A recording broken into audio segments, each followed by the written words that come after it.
Hello guys, welcome back to Cassette Confessions. We're on the home stretch now of this web series. We're getting very close to the end actually. This and 9 more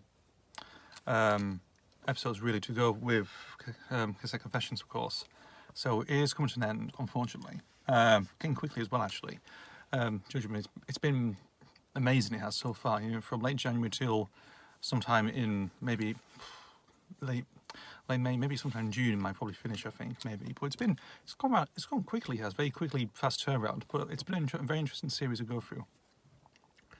And to start off, we're talking about the last Thomas Tension and Friends VHS that we're going to talk about solely, and that is Rescues on the Railways from 1999.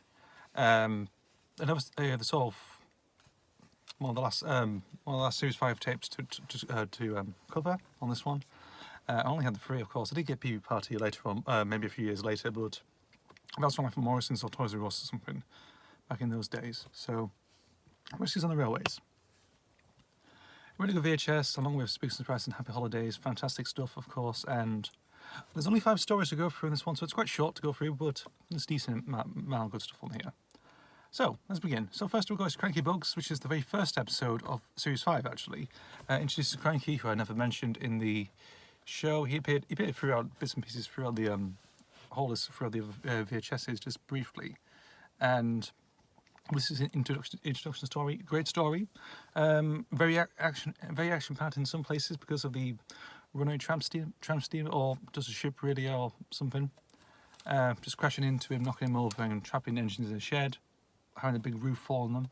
Really good stuff, actually. It was quite frightening in some places because of the tension was quite building. It was so. But overall, it's a really good one. It's very. You can tell it's a first episode because they try and do I think it just comes out of nowhere. It does really, but really good stuff. Really, fantastic VHS to go on. Then we've got a song as well. Now these are interspersed between the episodes, which is very similar to a video called Story and Song Collection, which I do have, but I remember getting from an Narrow Gauge Railway maybe a few years after, I think, when I was about 4 or 5, I think, many moons ago. But it's like that, actually. It's sort of, instead of like a song then story, it's song, no, instead of a song then story, it's story then song, if you know what I mean, just flipped around they did. So yeah, really, yeah, they're okay actually. They're not bad. I mean, you have Accidents Will Happen, the opening one. That is actually it's a favourite among many people. It is good actually because it's a very. I like the clip show. I like the fast editing. Like, of course, you might just make a music video out of all other stuff really, but it's good. Really good stuff on that one. All right, song really. Next up, we've got is James and the Trouble with Trees. This is actually another based one with David Mayman's involvement, involving a tree, so like he went to a tree landed on a railway line, of course, and apparently that was inspired by Mayman's time on the railway. I don't know if it was from later history or when he was working on the railway, I'm not entirely sure. But it's a great one actually. I mean, it starts off like as you do with a pompous James story about him moaning about his red paint and everything else. Then it gets a bit more, a little bit disastrous in some places because out of these stories, this one just involves a tree in the middle of the line and just about to topple on James. Really, that's really about it, really. And it's decent because it's based on a railway experience. It's based on actual a bit of an event happening sort of around in British railway history, really. So it's nice to include it. It's a decent one, it is. Then we have got Every Cloud Have. I'm out to do these out of the order. I think I'll try. Yeah, Every Cloud Has a Silver Lining. That's a good one, actually. It's very sort of very upbeat, very hopeful type song in a way. It's all right, really. I mean, the stuff with the kids singing and all that sort of stuff is like, it's okay. I mean, the songs that is there, I'm not really into the sort of whole thing really, even though I had sing along with Thomas as well many years ago as well. So. I know where that come from. Toys R Us that did so. Indeed. But it's all right. And then we've got Pull Up on Percy, another great one. Another Percy-centric one, of course. I think there's only 2. That's actually there's 3 actually. Come to think of it. But this is a good one actually. Very action packed. Good use of Scruffy's own model from Toad Stands By. So makes return in black form, of course. So, do we get a demise of no? Yes, of Scruffy. Yeah. Do we get a demise of Scruffy? Actually, he gets buried alive or something. No, that you kind of think, he makes a brief appearance as a ringleader, and they go deeper into the mine and they basically just crash. Really good. Good use of filming as well. Direction as well is brilliant. The avalanche bit is really good. There's a little goof actually if you ever watched it.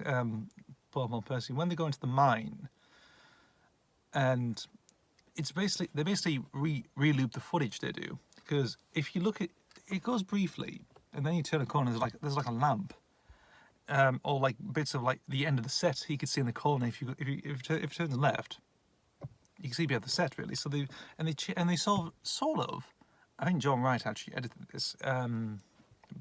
Basically just reloop the footage. You see little bits of it, of course, and I think it's towards the end of its looping period or something. And it's a bit strange actually. If you watch, you think, oh yes, I see now. It's like no one's ever brought that up on YouTube or something like that, But anyhow, so yeah, it's a good one actually. I really like that one. That's brilliant. Next up goes the Snow Song. Decent actually. It's very light, whimsical type stuff really, but all right really. The songs are just there really. Next up we've got is Stepney Gets Lost. So it's another a Stepney centric story. Since in series 4, I think it's the only episode after his appearance in series 4 that he only got, because he's never appeared in the show since then, which is strange actually, because this is brilliant. It's a corker of a story. It is. Stepney comes to work for the mainland, of course, works in a quarry with Mavis and Toby. Delivers stone, he gets lost in the fog, so like the same way to Henry. Anyway, I think maybe the same location actually. Pretty much all just like different angles of it, really. And obviously gets lost in the fog. They turn, they think, yeah, we're going home. And no, they're going to a smells yard. We get introduced to Ari and Bert, who are more better in this story than later appearances. I think because they're more gruff and a bit more like Bert, they're a play on Burke and Hare in a way. Just identical twins, but they're very sinister as well in this story. Like you see them briefly, and just one of them just I think just speaks. I think Harry just speaks, of course, most of the time in the story, and Bert is just just silent throughout this one, of course. Really good stuff, really good direction, of course. Brilliant scenes, of course, with the giant grabber claw as well. Really good stuff, actually. And you can sense the tension as well. There's a lot of tension in the series, and it really works. It builds on it. It does. There's, the fact he'll be getting lost. It builds up tension, but also when he gets into the smelting shed as well, it does amp up that sort of suspenseful tension, of course. And I like the fact actually it speaks. It's like it goes silent. It does. Like if sort of way. Like once he's in the splint shed, and then he cuts to a grabber, and he looks up at it. Of course, it hasn't moved at all yet, but he looks at it and think, "Yep, this is the end," and that sort of thing. It's like, yeah, but it's a really good story. Sort of a highlights of this VHS, along with Cranky Bugs and all these actually. The final song, of course, is It's Great to Be an Engine. Again, another one, of course. Another song, it's just there. Decent. I tend to skip the song. Oh, the song's there. I just tend to skip them sometimes. And finally, we end with Something in the Air.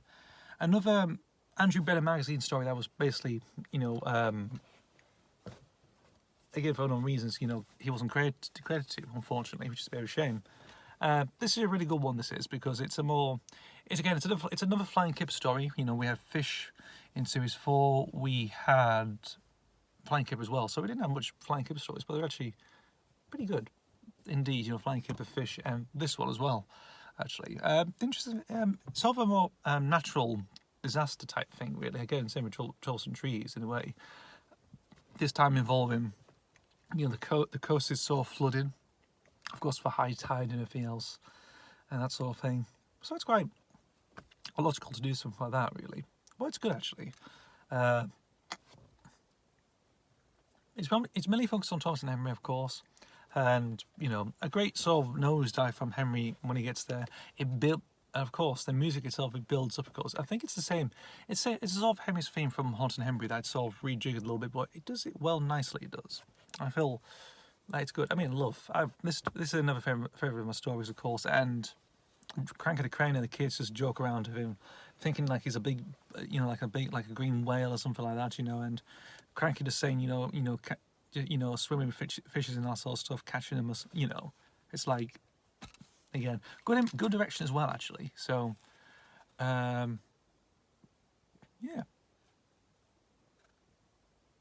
really good. Nice bit of direction from Mitten, the cameraman, as well, of Henry just being pulled into the harbour. Of course, it's again, even though the Fire Controller grills him for it, Edgerton swimming, that sort of stuff. Even though not really his fault in some places, but. It's just how the stories are written, of course. There's quite a bit of a mean-spiritedness with the Fire Controller in the series. You have the lighthearted stuff with his episodes, of course, like showcasing his family and everything else. But there are times, that he can be a bit mean-spirited in places, just like, there's like, these engines have done nothing wrong, of course. In some places it just happens, but he still grills them. He does. Yeah. And that's it. The Thomas Tension Friends VHSs I've covered on here has come to an end, but we've still got 9 more videos to go through for the home stretch, the home run. Anyway, guys, thank you for watching. I've been talking about Rescues in the Railways from 1999. As always, see you for the next video, and bye.